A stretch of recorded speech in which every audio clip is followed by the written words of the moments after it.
Hello everyone, welcome or welcome back. It's good to see you.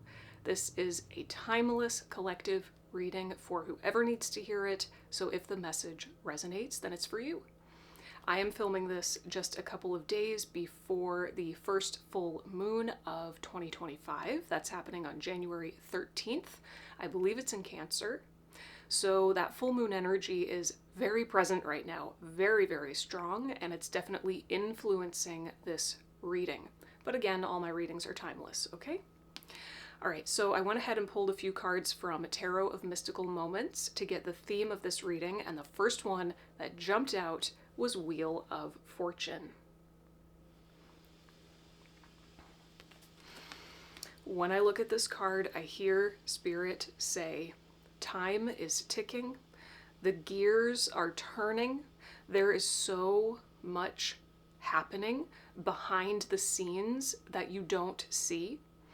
Spirit is working very, very, very hard. I'm hearing Spirit is working overtime to make things happen, to bring you closer to what you want, and to bring what you want closer to you. There is a desire in your heart that is manifesting. It is manifesting, and Spirit wants you to trust that. And very specifically, hold the pose. It's like Spirit is saying, just let me do the heavy lifting. Let me drive the car. Okay, you just hang back and focus on staying connected to what you want. Hold the pose and let me do the heavy lifting. That brings me to the second card, which is the Two of Pentacles. This is you holding the pose. So what does that mean? What exactly does it mean to hold the pose? It means to act as if. So, for example, that would look like not just making a vision board, but then taking empowered, inspired action towards what you put on the vision board, right? That's the Two Pentacles. The energetic and emotional alignment and inspired action, right? Alignment, action, alignment, action. Spirit wants you to trust that if you do that, it is enough. That's all you're supposed to do. That's all you can do. And okay, now I'm hearing Spirit is going to make miracles happen. Spirit is going to make miracles happen.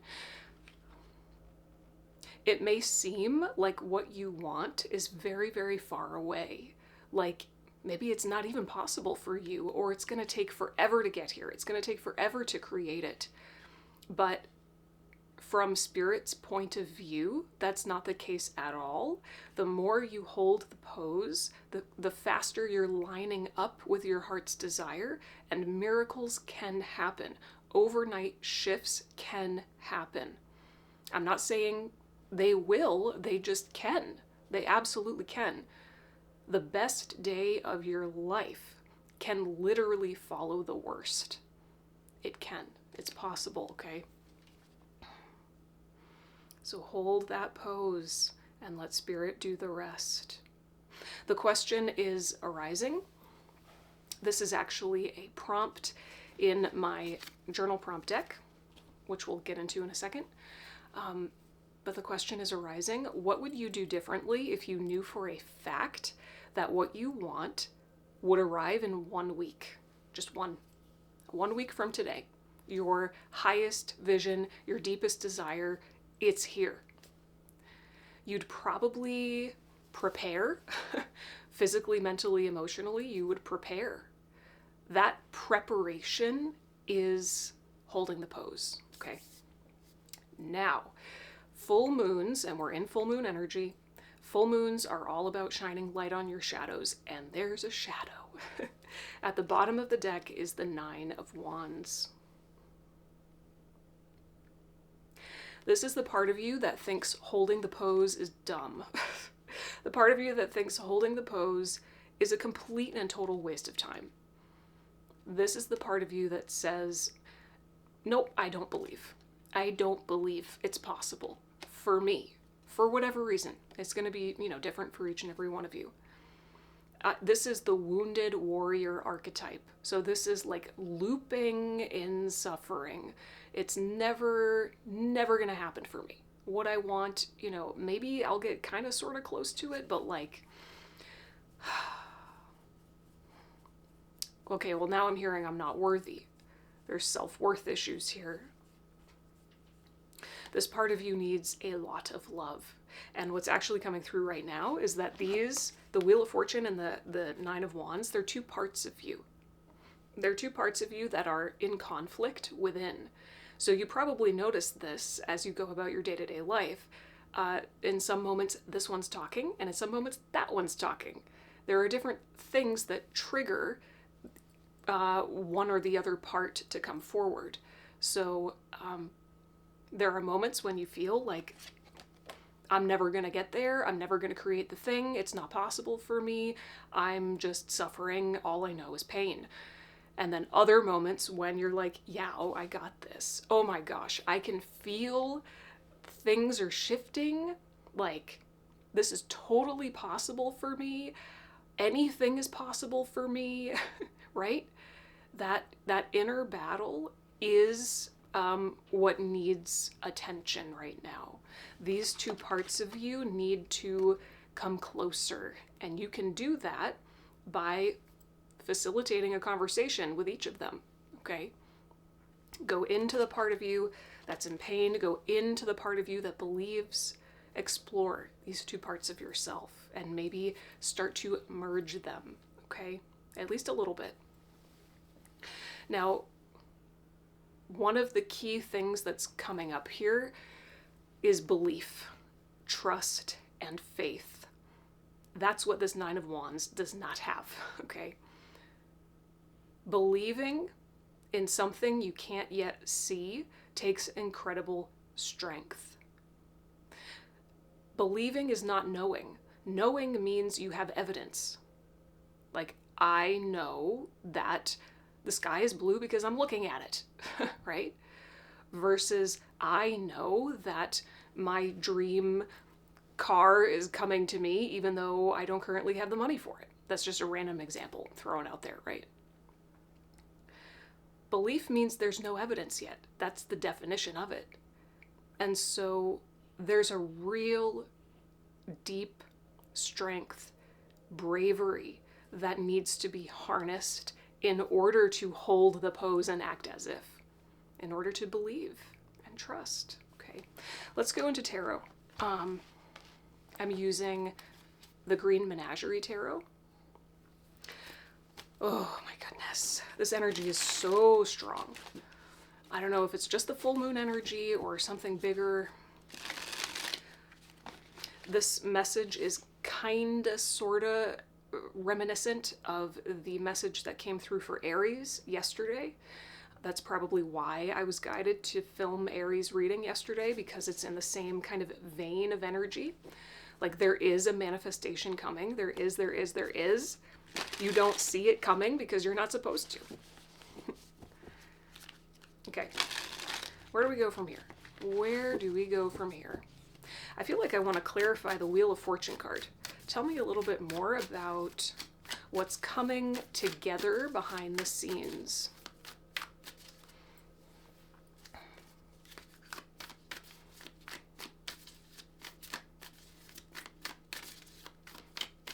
Okay. I'm hearing Time Turner. I know that's from Harry Potter. I'm hearing Time Turner, and there's something about bending time.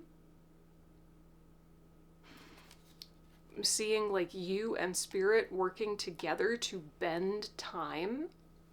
Time is soup. I find myself saying that a lot lately. Time is just... Okay, there's something coming up about the difference between time and timing. Working with divine timing.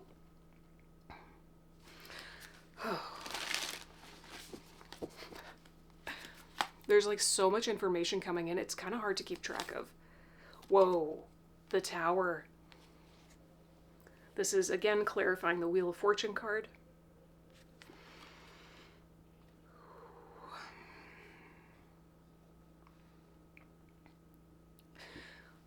Okay, what I'm getting is that there are things that you may feel like you need, but you don't.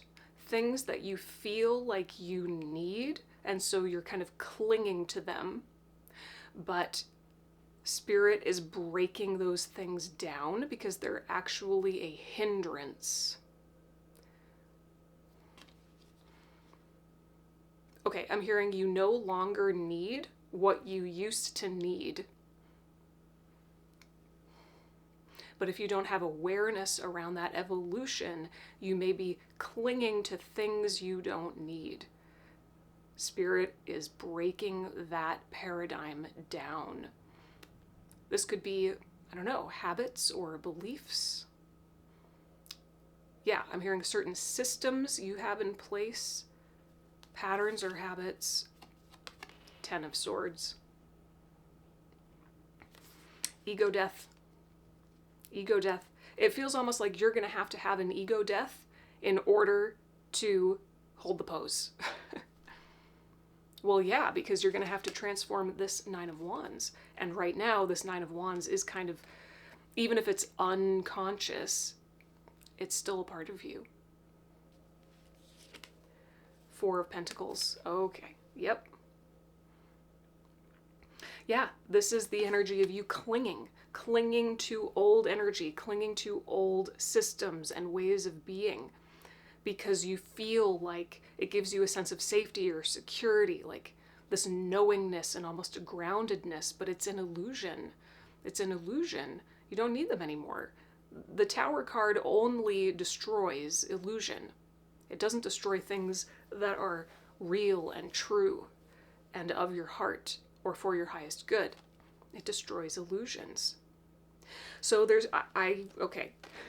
It feels almost like there's going to be a moment where, in order to stay in alignment with the desire of your heart, what Spirit is bringing to you, it's almost going to feel like you're falling, or yeah, like you're falling,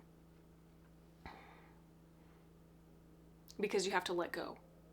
Full moons are also about release. And I do believe, even though this is the first full moon of 2025, I think it's the last full moon of the previous lunar cycle. So it's like the energy of mega release. And in that moment where you let go of your norm, the reality you've known up to this point, it might feel like falling. Okay, well, I was just going to take that card without thinking. Seven of Pentacles.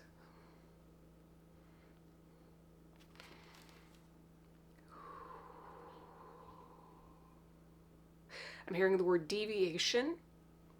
This is a stopping point.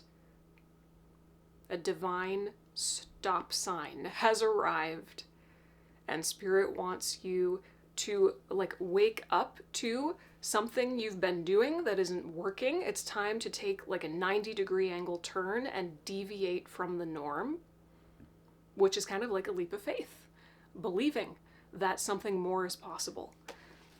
Wow. Okay. Tell me a little bit more about this Nine of Wands. Should I go into the Nine of Wands? Yeah. Tell me more about this aspect that is suffering. This aspect that it feels like it knows suffering is inevitable because it has evidence of that. There it is. Three of Swords.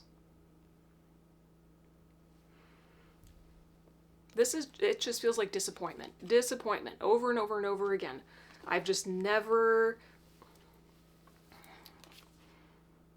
I'm hearing I've never known full manifestation.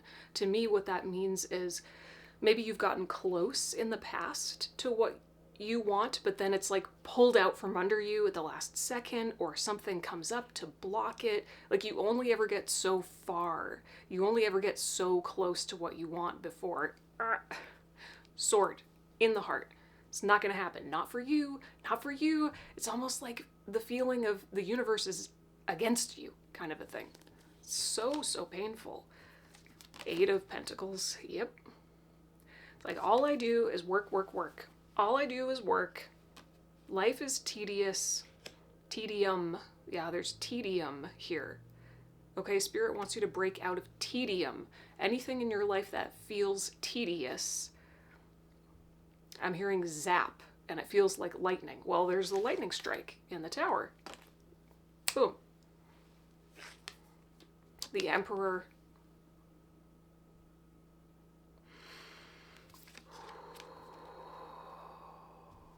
Oh. It's interesting that the Emperor is here, and the figure in the Eight of Pentacles is also masculine, but the Nine of Wands is feminine. Hang on, is this masculine or feminine? Well, it could be one or the other. It's going to be different for each of you again. Okay.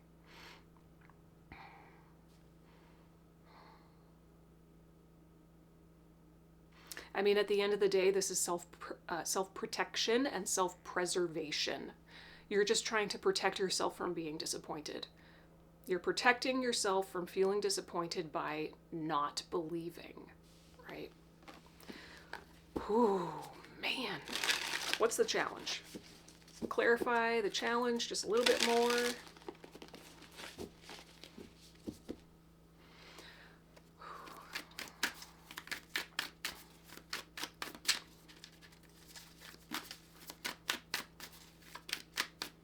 I'm seeing a bluebird in my mind's eye. I'm hearing thought patterns. The challenge is your thought patterns. Well, that's, you know, going back to the Ten of Swords, that's like ego death, right? Page of Cups. Aha, yep. The challenge is listening to your intuition, which tells you to do things that sometimes don't make sense. The challenge is to lead with your heart, not your head.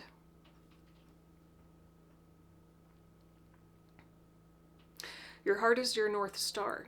Your intuition is your guide. Use your thoughts, don't be used by them. Advice. Let's just get one more card for advice.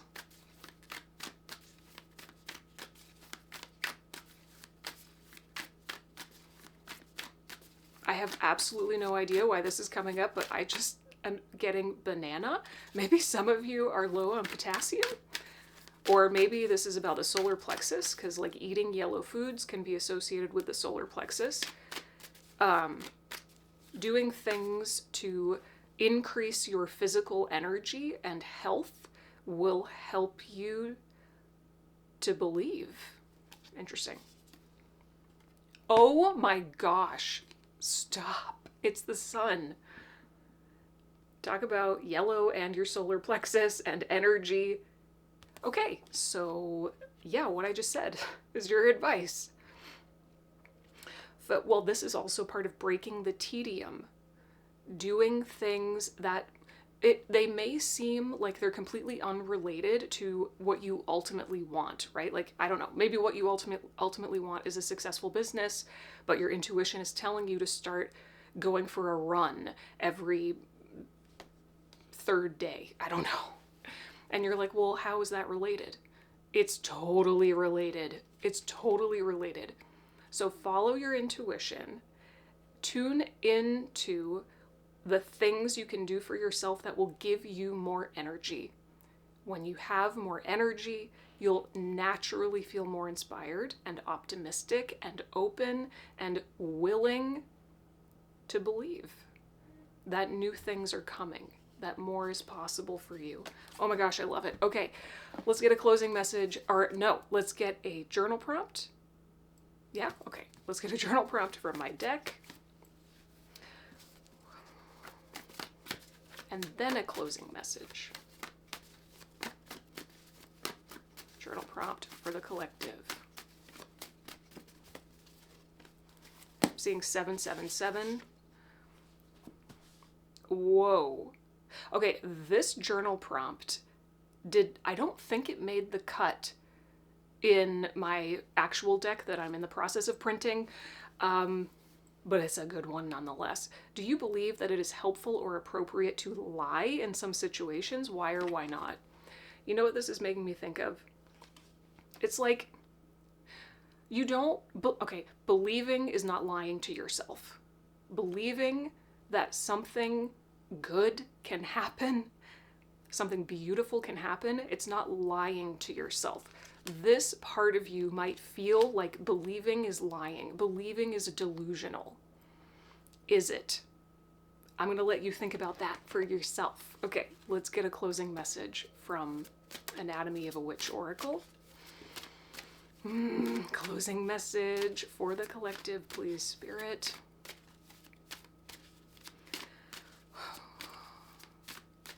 The energy of rock. Like I'm seeing boulders, gray, maybe granite boulders would be very helpful and grounding for you. Not some fancy crystal, something like raw and rugged. Natural rocks, rock formations, I'm hearing. Festival. This goes 100% hand in hand with the Sun card. Absolutely. This is an invitation to focus on what inspires you. To break that tedium, to celebrate something. What can you celebrate today? Anything, big or small. Let's see what the guidebook has to say.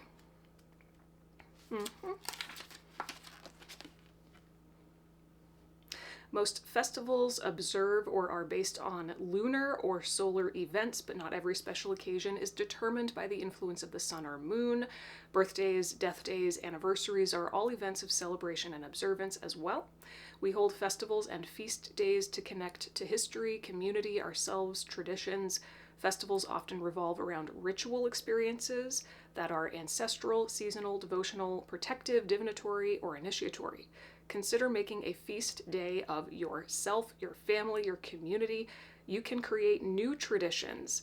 Find your seasonal rhythm and take part in the continuation of history through your shared experience. It's not necessary for every event to have great meaning. Sometimes you simply feel the need to honor the experience of living. It's time to celebrate. Act as if what you wanted was already here, you'd celebrate it. So celebrate today. All right, everyone, thank you so much for letting me read for you.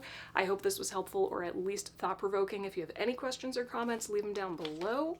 I'd love to hear from you, and as always, I'll be putting this journal prompt in the description box along with several others, so be sure to check those out, all right? They'll just help you to take your inner work a little bit deeper. Happy new moon, or full moon, almost. Happy full moon, happy new year, and I'll see you next time. Bye.